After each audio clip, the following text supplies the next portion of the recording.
اعوذ باللہ من الشیطان الرجیم بسم اللہ الرحمن الرحیم۔ معزز و مکرم ناظرین اکرام، السلام علیکم ورحمۃ اللہ وبرکاتہ۔ امید ہے کہ آپ سب خیر و عافیت سے ہوں گے۔ آج کی ویڈیو میں ہم بات کرنے والے ہیں کہ وظائف اثر کیوں نہیں کرتے۔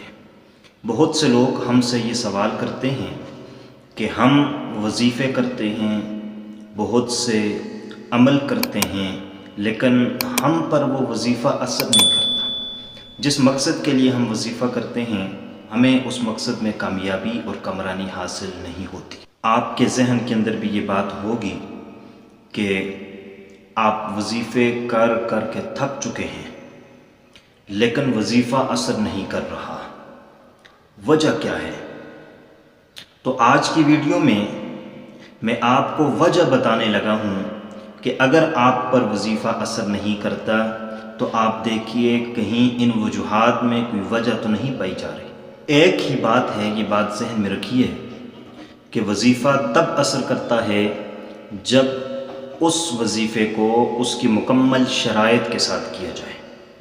اگر آپ وظیفے کو شرائط کے ساتھ نہیں کریں گے، اس کی کوئی ایک شرط بھی چھوڑ دیں گے، تو پھر آپ کا وظیفہ اثر نہیں کرے گا۔ اور بعض وظائف ایسے ہوتے ہیں جو کہ اس کا الٹ اثر کرتے ہیں۔ اس لیے جب بھی آپ وظیفہ کریں تو آپ وظیفے کی شرائط آپ کے ذہن میں ہوں اور آپ ان شرائط کے مطابق عمل کریں۔ وظائف کی جو شرائط ہوتی ہیں میں آپ کی گوش گزار کر دیتا ہوں۔ ہر وظیفے میں عموماً یہ شرائط پائی جاتی ہیں، چاہے وظیفہ بتلانے والا ان شرائط کو بتائے یا نہ بتائے۔ یہ چند شرائط آپ کی گوش گزار کرتا ہوں۔ ان شرائط کا لحاظ رکھیے اور ہر حال میں رکھیے، اور اس کے بعد جس وظیفے کو بھی کرنا چاہیں اگر ممکن ہو تو اس کی اجازت لے لیں تو زیادہ بہتر ہے، اور جس وظیفے میں کہا جائے کہ اس کی اجازت لینی ہے تو وہاں ضرور اجازت لیں۔ اس کے بغیر جن وظیفوں میں اجازت کا مطالبہ نہ کیا جائے تو وہاں اگر لے لیں تو اچھی بات ہے، نہ لیں تب بھی آپ کا وظیفہ اثر کرے گا۔ لیکن شرط یہ ہے کہ آپ ان شرائط کو، ان وجوہات کو اپنے ذہن میں رکھیں گے۔ جو شرائط میں آپ کو بتلانے لگا ہوں، یہ سمجھ لیجئے کہ ان میں اگر ایک بھی چھوٹ گئی تو آپ کا وظیفہ اثر نہیں کرتا۔ تو اس لیے وظائف تب اثر نہیں کرتے آپ کے اندر ان وجوہات میں کوئی ایک وجہ پائی جاتی ہے۔ تو وظائف کی شرائط سن لیجئے گا کہ وظائف کی کون کون سی شرائط ہیں، اور یہ بھی دیکھیے کیا آپ کے اندر وہ موجود ہیں یا نہیں۔ ہر وظیفے کی سب سے پہلی شرط یہ ہوتی ہے کہ اس وظیفے کو یقین کے ساتھ کیا جائے۔ جو بھی وظیفہ آپ کریں گے اس میں آپ کا یقین کامل ہونا ضروری ہے۔ اگر آپ کا یقین نہیں ہے تو وظیفے میں اثر نہیں رہے گا، کیونکہ اگر یقین نہیں ہے تو پھر شک آئے گا، اور شک عمل کو ضائع کرتا ہے۔ اس لیے جب بھی وظیفہ کریں تو مکمل یقین کے ساتھ کریں، اس میں شک اور شبہ نہیں ہونا چاہیے کہ کیا پتہ یہ کام ہوگا یا نہیں ہوگا، میرے مقصد میں کامیابی حاصل ہوگی یا نہیں ہوگی۔ اگر اس طرح شک اور شبہات میں پڑے رہیں گے تو پھر آپ پر یہ وظیفہ اثر نہیں کرے گا۔ دوسری شرط یہ ہے کہ جب بھی عمل کریں، وظیفہ کریں تو توجہ کے ساتھ کریں۔ بے توجہی کے ساتھ کیا ہوا عمل ضائع ہو جاتا ہے۔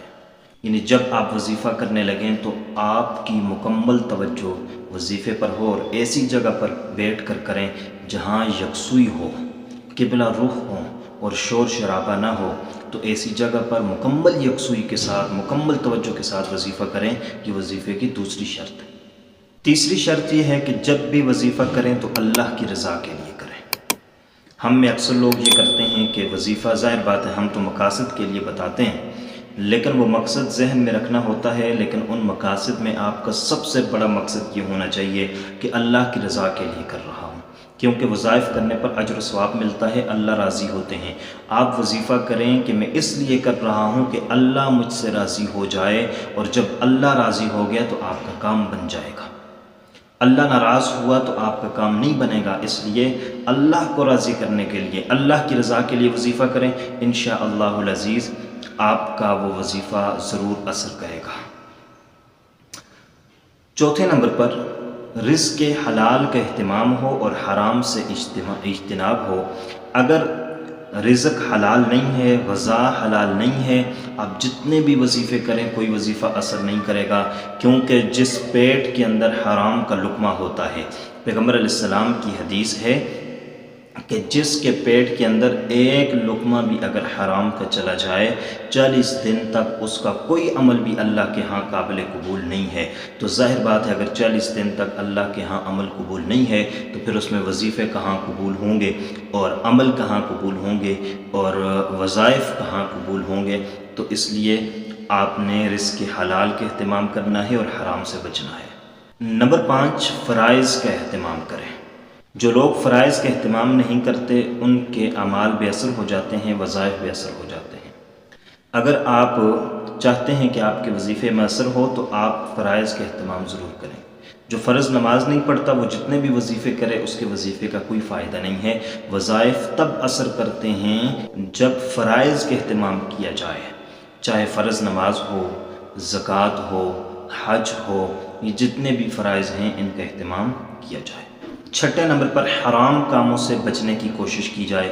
حرام کاموں سے، گناہوں کے کام سے جتنا بچیں گے اتنا وظائف میں اثر پیدا ہوگا، اس لیے کہ حرام کام، گناہوں کے کام انسان کی روحانیت کو نقصان پہنچاتے ہیں اور وظیفے کا اثر روح کے ساتھ ہے، روحانیت کے ساتھ ہے۔